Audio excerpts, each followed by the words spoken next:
Les news de la semaine sont de retour sur la chaîne et cette semaine c'est plutôt chargé avec l'après WrestleMania. Et bonjour à toutes et à tous, on se retrouve aujourd'hui donc pour les news de la semaine. Cela faisait longtemps que je n'avais pas fait ce format et pour être totalement franc, ça me manquait un peu de parler avec vous de toutes les infos concernant la WWE qu'on a pu avoir cette semaine. Bien sûr, si vous aimez ce genre de vidéo, mettez-moi un maximum de pouces vers le haut et commentez, c'est le meilleur moyen de me soutenir. Et comme je le disais en introduction, on va parler énormément de Mania et de l'après-Mania parce qu'on a eu énormément de news ou de rumeurs concernant WrestleMania 41. Tout d'abord, parlons de Randy Orton et de son adversaire du côté de Mania, qui était donc Joe Hendry. Il est intéressant de noter que plusieurs noms ont été proposés pour l'Open Challenge de Randy Orton à Mania, mais c'est Orton lui-même qui a choisi Joe Hendry car il est fan de Hendry et de son travail. Parmi les noms qui ont été proposés, on a un certain Jeff Hardy qui est du côté de la TNA et qui, comme Joe Hendry, eh bien, aurait pu faire son apparition à Mania. Je sais que le fait que Joe Hendry soit l'adversaire mystère de Randy Orton à Mania,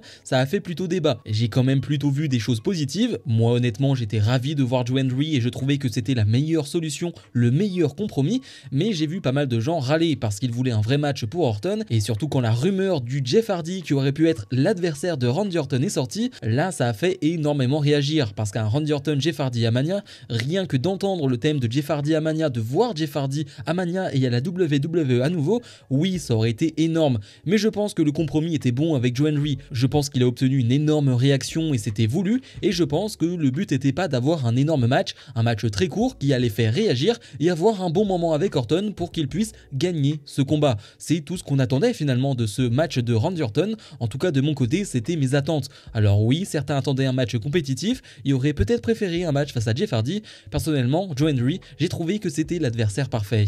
Pour rester donc sur ce WrestleMania, Bianca Belair à Mania a affronté Io Sky et Rhea Ripley. Elle a perdu ce match, c'est Io Sky qui a remporté ce match et a donc conservé son titre, mais surtout on a appris que pendant ce match, Bianca Belair s'est blessée au niveau des doigts. Alors le premier rapport parlait d'une crainte du côté de la WWE concernant cette blessure, et bien pour ceux qui ont vu SmackDown hier, cette crainte a quand même été confirmée, parce que Bianca Belair est apparue dans une promo en coulisses et a clairement dit qu'elle était blessée au niveau du doigt et que lorsqu'elle serait guérie, lorsqu'elle serait apte, elle reviendrait pour se venger et affronter Rhea Ripley. Alors clairement pour moi, et ce n'est que mon avis, parce que pour le moment on n'a pas d'informations au sujet de l'indisponibilité de Bianca Belair, si tu nous fais une promo du côté de SmackDown pour légitimer cette blessure, c'est que cette blessure elle est pas minime, c'est que cette blessure ne va pas écarter Bianca Belair pendant 1 ou 2 semaines, mais un peu plus longtemps. Alors bien sûr ce n'est que des hypothèses de ma part, mais j'imagine que Bianca Belair sera écartée des rings pendant plusieurs semaines, peut-être plusieurs mois. Alors j'espère vraiment me tromper et que Bianca Belair soit de retour la semaine prochaine ou dans 2 semaines,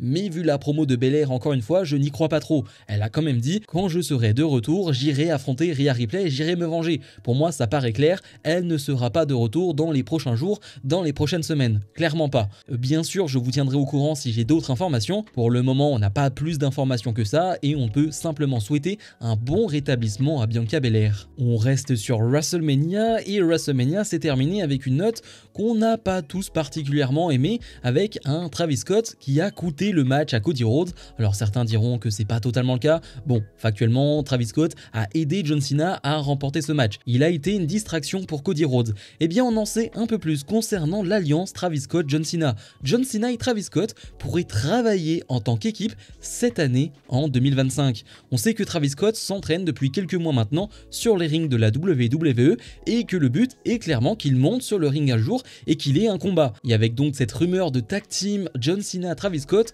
on n'est pas totalement étonné sur le papier. Je dis bien sur le papier parce qu'en réalité, avoir un John Cena qui fait équipe avec Travis Scott, je ne sais pas ce que vous en pensez, mais ça ne m'intéresse pas du tout. Je pense qu'on est intrigué à chaque fois qu'une célébrité vient sur les rings de la WWE. Ça a été le cas récemment avec Bad Bunny. On est intrigué aussi parce qu'ils ne sont pas dans le main event, parce que ça reste des attractions, mais qu'ils ne sont pas là pour les gros titres et qu'ils ne sont pas là pour les énormes combats. C'est une attraction lors du show, mais pas plus que ça. Et c'est pour ça qu'on a adoré Bad Bunny. Mais il n'était pas la pièce centrale du show, il n'était pas un point essentiel du show. Et bien là, c'est un peu l'inverse avec Travis Scott, parce que si tu te retrouves aux côtés du champion WWE, tu es une pièce essentielle du show, tu es giga important. Et voir une célébrité qui n'a jamais eu de combat se retrouver possiblement dans un match aux côtés du champion WWE, ça me gêne énormément. Je ne sais pas ce que vous en pensez, j'attends vraiment vos avis en commentaire de cette vidéo, mais moi c'est une rumeur qui ne me plaît Pas du tout, et j'espère vraiment que ce sera simplement une rumeur. Travis Scott combattre, pourquoi pas. Travis Scott avoir quelques matchs par-ci par-là, pourquoi pas. Je ne dis pas non, je suis curieux, ok. Mais le voir en équipe avec le champion WWE, là par contre, ça me gêne énormément. Pour rester encore autour de WrestleMania, on a 2-3 infos concernant The Rock. De nombreux talents de la WWE ont été étonnés de l'absence de The Rock à Mania, son absence de mention, son manque de promotion pour le show et le fait qu'il soit à peine mentionné. En plus de cela, une personne interrogée a affirmé que The Rock ne voulait pas être perçu comme interférant avec les plans de Mania 41 comme l'année dernière, mais qu'il ne comprenait peut-être pas à quel point il jouerait un rôle essentiel dans l'histoire. Concrètement, moi ce que je comprends, c'est que The Rock il est totalement perdu. L'année dernière, on se rappelle que The Rock s'était incrusté au dernier moment dans l'histoire avec Cody, Roman Reigns, et c'était un beau bordel. Alors au final, ça a donné un vrai truc, et pour le coup, ça a été sympa par moments, d'autres j'ai moins aimé, mais globalement, c'est un run qui a été très apprécié par les fans. Mais là, cette année, il s'est dit, eh bien, vu que l'année dernière, ça n'a pas été trop apprécié sur le papier, le fait que je m'incruste, eh bien, je vais me mettre en retrait. Sauf que c'est complètement bête, parce qu'il dit cela, mais en même temps, il a joué un rôle essentiel dans l'un des plus gros heel turns de tous les temps, le heel turn de John Cena. Donc comment veux-tu te mettre en retrait après ça? Alors ok, mettre la lumière sur John Cena, ok, mettre la lumière sur Cody Rhodes, ok, sur le papier, mais encore une fois, on a vu ce qu'il s'est passé à Elimination Chamber, on a tous vu que tu étais essentiel à l'histoire, donc nous jouer le coup du « cette fois-ci j'ai envie d'être en retrait », je n'y crois pas, ou en tout cas, je me dis que c'est stupide, je n'arrive pas à comprendre The Rock, et j'ai l'impression que les fans sont en train petit à petit de se retourner contre The Rock, parce qu'on n'arrive plus à comprendre ce qu'il est et ce qu'il veut. Parfois il parle en tant que final boss, parfois il parle en tant que chef de TKO, on ne comprend plus rien. On ne sait plus quand il est dans son personnage, quand il ne l'est pas, on n'arrive plus à comprendre The Rock. Pour moi, c'est ça la finalité, et je pense qu'on en saura encore un peu plus dans les prochaines semaines et prochains mois du rôle de The Rock, parce que là, on n'y comprend plus rien. On s'écarte un peu de Mania, mais pas vraiment. Gunther, qui a perdu son titre de champion du monde poids lourd à Mania, et qui s'en est pris violemment à Pat McAfee du côté de Raw ce lundi, a été suspendu dans un premier temps par la WWE. Une suspension qui est indéfinie. On ne sait pas quand est-ce qu'il ne sera plus suspendu, concrètement. Et bien, suite à cette information de la WWE, une rumeur est sortie, Gunther aurait demandé une pause dans la programmation. C'est pourquoi il a été suspendu indéfiniment dans le kayfabe par Adam Pearce. Et on comprend donc mieux cette histoire de suspension. Dans un premier temps, on pensait réellement qu'on allait se diriger vers un Pat McAfee Gunther, c'est l'impression que j'avais et c'était un peu mes craintes, parce que passer d'un Gunther champion du monde à un Gunther qui affronte Pat McAfee, ça peut faire un peu bizarre, mais en réalité, si c'est simplement pour donner des vacances à Gunther, c'est tout à fait logique. Gunther, il n'a fait que d'être sur les routes, il a été champion, il a été présent quasiment à chaque show, il mérite bien ses vacances, il mérite bien un temps de repos, ce qui va lui permettre de guérir ses blessures, ce qui va lui permettre de revenir plus frais dans la programmation WWE, il n'y a que du positif à en ressortir. Et d'ici quelques semaines, voire 1 ou 2 mois, Gunther pourrait faire son retour avec une grosse pop, et là tu peux écrire une nouvelle histoire avec Gunther. Franchement, c'est plutôt une très bonne chose et une bonne nouvelle. Et pour la dernière news de cette vidéo, on ne va pas parler de Mania ou quoi que ce soit, mais d'une offre exceptionnelle de la part de la WWE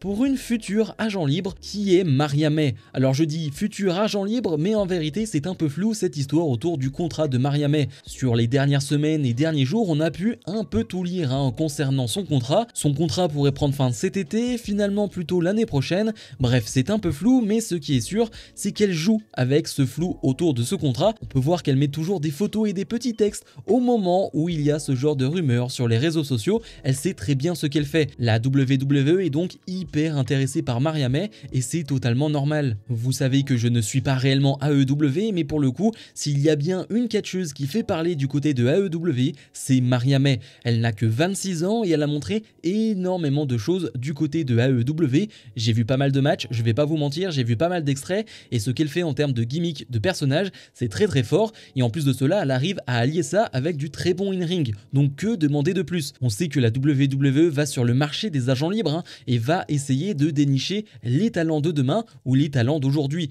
Et une Maria May correspond clairement à ces critères. Elle a un talent à part et pourrait être un énorme ajout pour la division féminine. Je sais qu'il y a toute une discussion autour du est-ce qu'il n'y aurait pas trop de monde dans cette division féminine et trop de monde à la WWE? Est-ce que ce ne serait pas une pièce rapportée En trop, moi j'ai une phrase que je dis depuis des années, il y a toujours de la place pour le talent. Je pense que quand tu es talentueux, tu as ta place. Peu importe s'il y a du monde ou pas, tu as ta place si tu as du talent. Maria May, elle a ce talent-là et dans cette division féminine, elle arrivera à faire sa place. Je rappelle aussi que dorénavant, il y a 4 titres de championne féminine en solo. Le titre de championne WWE, le titre de championne du monde, le titre de championne intercontinentale et le titre de championne des États-Unis. Donc normalement, tu dois étoffer un peu plus ton roster, chose qui va sans doute être fait avec la prochaine draft avec des montées du côté de NXT, c'est ce qu'on peut imaginer, mais si tu peux encore étoffer ce roster avec des agents libres du type de Maria May, ça ne peut qu'être positif. Dans tous les cas, c'est une affaire à suivre parce que comme je l'ai dit, il y a un vrai flou autour de son contrat et peut-être que tout ça va simplement mener à une énorme prolongation du côté de AEW. C'est une option à ne pas mettre de côté. C'était donc les news de la semaine côté WWE, c'était plutôt chargé. À vrai dire, après Mania, il y a eu énormément de news à droite et à gauche et il a fallu faire le tri. J'espère que ça vous aura plu. Comme d'habitude, n'oubliez pas de mettre un maximum de pouces vers le haut, à vous abonner. Et nous, si ce format fonctionne encore, on se retrouve la semaine prochaine pour d'autres news WWE. Salut, salut!